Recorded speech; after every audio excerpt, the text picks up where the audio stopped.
Z channel के viewers के लिए मैं डॉक्टर संजीव कुमार हैदराबाद से आपके लिए ओमाइक्रॉन के लिए एक अपडेट लेके आया हूं कि ओमाइक्रॉन डेंजरस नहीं है।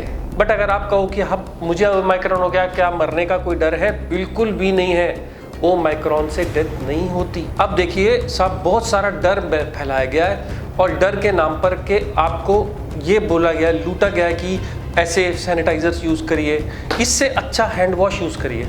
यूएस के अंदर तो 5 साल तक के बच्चों को भी वैक्सीन दे रहे हैं। हिंदुस्तान में 2 प्रॉब्लम है, एक तो उतनी वैक्सीन्स नहीं है हमारे पास कि हम 5 साल तक बच्चों को भी दें, और अगर हम अरेंज भी कर लें तो भी इस वक्त तक राया डर रही है कि हम बच्चों को सडनली कैसा वैक्सीन दे दें। डॉक्टर साहब, ये ओमिक्रॉन को लेके जो इश्यूज चल रहे हैं तो पब्लिक में थोड़ा डर और बहुत ज़्यादा खौफ है। तो इस सिलसिले में पब्लिक के इस बीमारी को लेके क्या करें, इस सिलसिले में थोड़ा बोलिए। नमस्कार, मैं डॉक्टर संजीव कुमार हैदराबाद से बोल रहा हूँ। अब साउथ अफ्रीका से यूएस में और यूके में थर्ड लहर अपनी पूरी ज़ोरों पर है।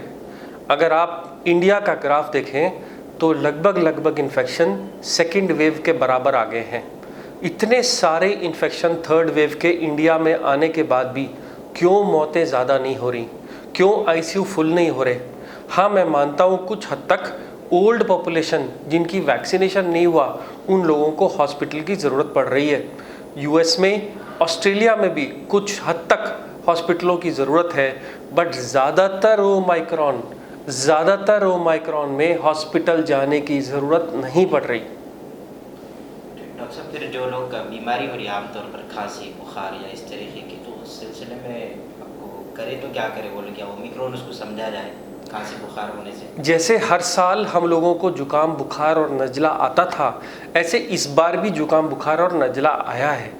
अब वो ओमाइक्रॉन है कि नहीं ये बगैर टेस्ट के नहीं बताया जा सकता, बट टेस्ट करने से फ़र्क क्या पड़ेगा जब हम जानते हैं कि ओमाइक्रॉन में और नॉर्मल जुकाम बुखार में फ़र्क है ही नहीं। क्यों फ़र्क नहीं है? पिछले वाला जो डेल्टा वायरस आया था वो लोगों के फेफड़े ख़राब कर दे रहा था, उनकी ऑक्सीजन कम कर दे रहा था, उनको वेंटिलेटर की ज़रूरत पड़ रही थी, उनको हॉस्पिटल में शरीक करना पड़ रहा था। अब की वाले ओमाइक्रॉन में ऐसा कुछ भी नहीं हो रहा, ये नॉर्मल नज़ले जैसा है।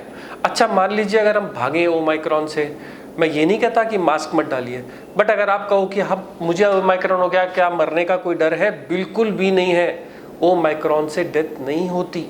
कई लाखों में एक अद्धा अगर कोई छोटा मोटा जो वैक्सीन नहीं लिया, जो बहुत ज़ईफ़ है, जो बीपी शुगर वाले पेशेंट हैं, उन लोगों को खौफ खाने की ज़रूरत है। नॉर्मल लोगों को तो ओमाइक्रॉन कुछ भी नहीं कह रहा। जनरली अभी पब्लिक में अवेयरनेस के सिलसिले में थोड़ा सा मास्क के लगाने या फिर क्या आप क्या एडवाइस देना चाह रहे हैं? लास्ट टाइम सैनिटाइज वगैरह चला। अब देखिए साहब, बहुत सारा डर फैलाया गया है और डर के नाम पर के आपको ये बोला गया, लूटा गया कि ऐसे सैनिटाइजर्स यूज़ करिए, इससे अच्छा हैंड वॉश यूज़ करिए। आपके घर में अगर ऐसी कोई सिंक है जहाँ पे आप साबुन से अपना हाथ धो सकते हैं तो उससे अच्छा सैनिटाइज़र कुछ नहीं है। दूसरी चीज़, आप अगर इतनी डिस्टेंस पे हैं दूसरे से तब आप बगैर फ्री रह सकते हैं, बट अगर आप कभी किसी वजह से सोशल डिस्टेंसिंग को मेंटेन नहीं कर सकते तो जब भी आप घर से बाहर जाएं तो मास्क लगाइए। तीसरा, अगर कोशिश हो कि घर से बाहर तभी जाएं जब ज़रूरत हो। इस वक्त इन्फेक्शन अपने पीक पे है और ये उन्हीं लोगों को पकड़ रहा है जो एक दूसरे के कांटेक्ट में आ रहे हैं।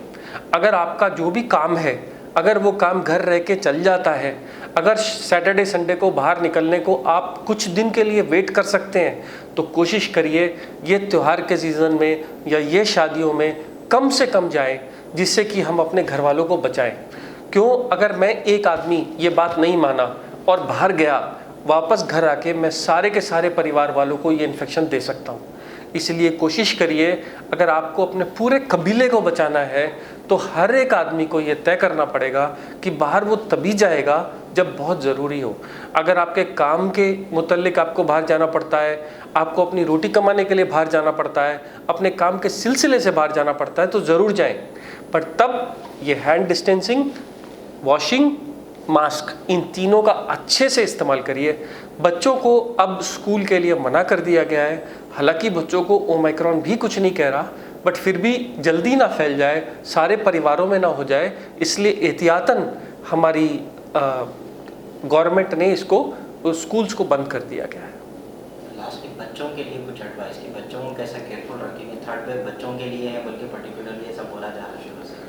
अभी क्योंकि सारे के सारे लोगों को, एडल्ट लोगों को वैक्सीन लग गई है, सारे के सारे लोगों को जिनको वैक्सीन नहीं लगी उनको कुछ न किसी तरह का कोरोना आके गया है, उनको इम्यूनिटी है। अब बच्चे कैसे बिहेव करेंगे किसी को मालूम नहीं है। यूएस के अंदर तो 5 साल तक के बच्चों को भी वैक्सीन दे रहे हैं। हिंदुस्तान में 2 प्रॉब्लम है, एक तो उतनी वैक्सीन्स नहीं है हमारे पास कि हम 5 साल तक बच्चों को भी दें, और अगर हम अरेंज भी कर लें तो भी इस वक्त तक राया डर रही है कि हम बच्चों को सडनली कैसा वैक्सीन दे दें। मेरा ख्याल में बच्चे बहुत अच्छा रिस्पॉन्ड करते हैं, और अगर आप सर्वे कराएं तो उन सब लोगों के अंदर इतनी इम्यूनिटी, इतनी ताकत रहती है। सिर्फ याद रखिए कि ये मौसम बदलने वाला फेज़ है, इसमें सर्दी से बचें। दूसरी चीज़, अपने खाने को गर्म खाना खाएं। जैसे हमारे यहाँ साउथ का कल्चर है कि हम लोग ठंडा खाना नहीं खाते, जैसे ब्रेड नहीं खाते हम लोग डोसा, वड़ा, चावल, रोटी, ये सब ताज़े गर्म करके ताज़े बनाए हुए गर्म खाने। इन खानों से आपकी बॉडी की इम्यूनिटी की ताकत बढ़ती है। कोशिश करिए 8 घंटा सोइए, छोटी मोटी एक्सरसाइज करिए। बच्चे घर के अंदर खेलें तो कोई डर की बात नहीं है। बाहर जाने के लिए थोड़ी रेस्ट्रिक्शन ज़रूर रखिए कुछ दिन के लिए, जब तक ये इन्फेक्शन फैल रहा है। और मुझे लगता है कि ये और ज़्यादा दिन नहीं, ये 1 महीने के अंदर अंदर सारा कुछ साफ़ हो जाएगा।